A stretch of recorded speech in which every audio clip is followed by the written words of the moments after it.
Today, we are going to be looking at metaphor, personification, and idioms within figurative language. We're going to use both our book and a poem to practice these analysis skills. So the first thing you need to do is define metaphor, personification, and idiom. Then you are going to look at a chart in your handout, and you're going to match which one is which.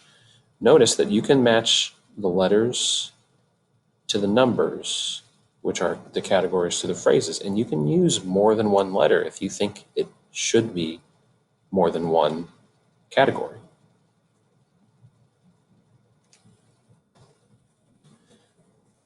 So our lesson is what kind of emotions can we pull out of these types of figurative language, all right?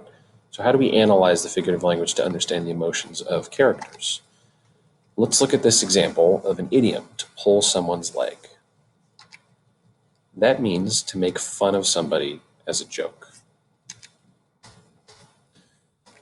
Let's use our emotions wheel to see if we can't maybe be a little more specific as we analyze what kind of feelings really come from this, okay? So we're going to start in the center with happy. And then as I look around the second layer, I see that I think if somebody's pulling someone's leg, they're being playful. And then cheeky, which is kind of a goofy, fun, playful type of attitude, is how I'm going to ultimately define it. So I've used the emotions wheel to start with a broad emotion and then get more specific. We can understand figurative language in more than one way. You can pull someone's leg, you can make fun of them as a joke, and you're happy about it. You're playful, you're cheeky when you're doing it. However, if the person didn't like having their leg pulled or being made fun of as a joke, then we would need to go to a different part of the wheel and think through their feelings and emotions. So you're going to use your feelings and emotions in part one of the handout. Let's see what this looks like in practice. This is an excerpt from Harry Potter.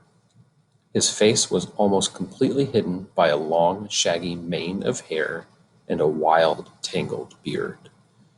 So you can do this in two ways. The way we're going to do it for this example is we are going to put our meaning or our understanding of the figurative language down first and then identify. So I'm going to put down some words that this makes me think of to better understand it. So I'm going to use the word unkempt. Unkempt means not put together, means unorganized, and then chaotic, right? His hair is wild and tangled all over the place. And I'm even going to repeat the word wild. Something about this description makes Hagrid seem almost like an animal, right? Something from nature. I see that it says a shaggy mane of hair. A mane of hair is something a lion has, right? So this is going to be a metaphor. Now I'm going to look at my wheel and I'm going to think of this figurative language through the eyes of the Dursleys because they're the ones experiencing it. It's their point of view. They're seeing this, right? So I think that they're fearful and they might feel threatened by how wild and animalistic he is and very nervous because he is something so different and they want to be normal. As you complete this exercise, you're going to read stanzas 1 and 2 for your DOL at the end of the handout, and then that's a reminder as what's happening in the poem. This is the poem on turning 10. We read this a while ago, so you remind yourself what's happening in the poem, and then you're going to analyze stanzas 3 and 4 in your handout, just like we did for the practice earlier in the handout.